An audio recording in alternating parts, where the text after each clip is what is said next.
Hello friends, welcome to authentic south. இன்றைக்கி நம்ம சேனலில் மட்டன் கிரேவி எப்படி பண்ணுறதுன்னு பார்க்கலாம். இந்த கிரேவி இட்லி, தோசை, ரைஸ், சப்பாத்தி இப்படி எல்லாத்தோடுமே ஒரு நல்ல காம்பினேஷன். இது ரொம்பவே சிம்பிளான ஒரு கிரேவி. இதுக்கு நம்ம எதுவுமே அரைக்க போகிறதில்ல. வாங்க எப்படி பண்ணுறதுன்னு பார்க்கலாம். ஃபஸ்ட்டு ஒரு ப்ரெஷர் குக்கரை ஹீட் பண்ணிவிட்டு அதில் 3 டேபிள் ஸ்பூன் ஆயில் சேர்த்திக்கலாம். ஆயில் நல்லா ஹீட் ஆனதும் ஒரு பிரியாணி இலை, ஒரு அன்னாச்சி மொக்கு, ஒரு மராட்டி மொக்கு, கொஞ்சம் தேங்காய் நான் பீஸாக கட் பண்ணி வச்சுருக்கேன், அதையும் சேர்த்திக்கலாம். 2 பச்சை மிளகா கட் பண்ணி சேர்த்திக்கலாம். 1/2 கப் அளவுக்கு வெங்காயம் சேர்த்திக்கலாம். நான் பாதி சின்ன வெங்காயமும் பாதி பெரிய வெங்காயம் எடுத்திருக்கேன். வெங்காயம் நல்லா டிரான்ஸ்பரண்ட் ஆகிற அளவுக்கு வதக்கிக்கலாம். இப்போ வெங்காயம் நல்லா வதங்கி நம்ம ஊற்றின எண்ணெய் பிரிஞ்சு வர ஆரம்பிக்குது. இந்த ஸ்டேஜில் 1 டேபிள் ஸ்பூன் இஞ்சி பூண்டு பேஸ்ட் சேர்த்திக்கலாம். இஞ்சி பூண்டோட ராஸ்மெல் போகிற வரைக்கும் நல்லா வதக்கிக்கலாம். ராஸ்மெல் போனதுக்கப்புறமா 2 மீடியம் சைஸ் தக்காளி கட் பண்ணி வச்சுருக்கேன், அதை சேர்த்திடலாம். அப்புறம் 1/2 டீஸ்பூன் மஞ்சத்தூள், 1/2 டீஸ்பூன் உப்பு சேர்த்திக்கலாம். உப்பு இப்போ வெங்காயம் வதங்கறதுக்கு தேவையான அளவு மட்டும் சேர்த்திக்கலாம். எல்லாம் சேர்ந்து நல்லா கலந்து விட்டுட்டு எண்ணெய் பிரிஞ்சு வர அளவுக்கு வதக்கிக்கலாம். தக்காளி நல்லா வதங்கிடுச்சு. இப்போ 1 டீஸ்பூன் மிளகாத்தூள், 2 டீஸ்பூன் தனியாத்தூள்,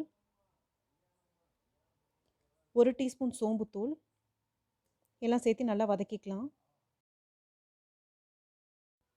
2 நிமிஷம் மசாலா ஸ்மெல் போகிற வரைக்கும் வதக்கிட்டு 1/2 கிலோ மட்டன் சேர்த்திக்கலாம். ஃபஸ்ட்டு நம்ம வெங்காயத்துக்கு கொஞ்சம் உப்பு சேர்த்திருக்கோம். இப்போ இந்த கிரேவிக்கு தேவையான அளவு 1 டீஸ்பூன் உப்பு சேர்த்து வதக்கிடலாம். ஒரு 5 நிமிஷம் மட்டன் நல்லா வதங்கட்டும். இப்போது இந்த கிரேவிக்கு தேவையான அளவு தண்ணி சேர்த்திடலாம். நான் 2 கப் அளவு தண்ணி சேர்த்துறேன். தண்ணி சேர்த்திட்டு நல்லா பாயில் ஆகிற அளவுக்கு விட்டுறலாம்.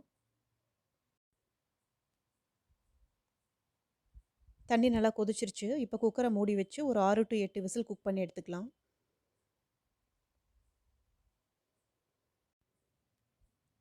8 விசில் வந்ததும் ஸ்டவ் ஆஃப் பண்ணிக்கலாம். ப்ரெஷர் ரிலீஸ் ஆகிற வரைக்கும் விட்டுறலாம். இப்போ குக்கர் ஓப்பன் பண்ணிக்கலாம்.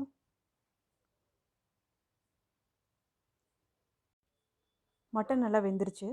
கிரேவி இன்னும் தண்ணியாக இருக்கிறதுனால நம்ம இன்னொரு 15 மினிட்ஸ் போல் மறுபடியும் குக் பண்ணிக்கலாம்.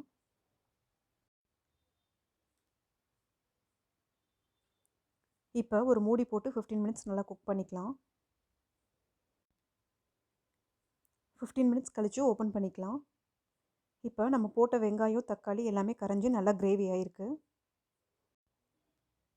நல்லா கிரேவி எண்ணெய் பிரிஞ்சு வர ஆரம்பிச்சிருச்சு. இந்த ஸ்டேஜில் 1 டீஸ்பூன் பெப்பர் சேர்த்திக்கலாம். ஒரு டைம் கலந்து விட்டுட்டு ஸ்டவ் ஆஃப் பண்ணிடலாம். கடைசியாக ஃப்ரெஷ்ஷான கருவேப்பிலை சேர்த்திக்கலாம். அவ்வளோதாங்க, நம்ம மட்டன் கிரேவி சூப்பராக ரெடி ஆகிடுச்சு. நீங்களும் இந்த ரெசிபியை ட்ரை பண்ணி பார்த்துட்டு எப்படி வந்ததுன்னு என் கூட கமெண்ட் பாக்ஸில் ஷேர் பண்ணுங்கள். இன்னும் அத்தன்டிக் சவுத்துக்கு சப்ஸ்கிரைப் பண்ணாதவங்க மறக்காமல் சப்ஸ்கிரைப் பண்ணிக்கோங்க.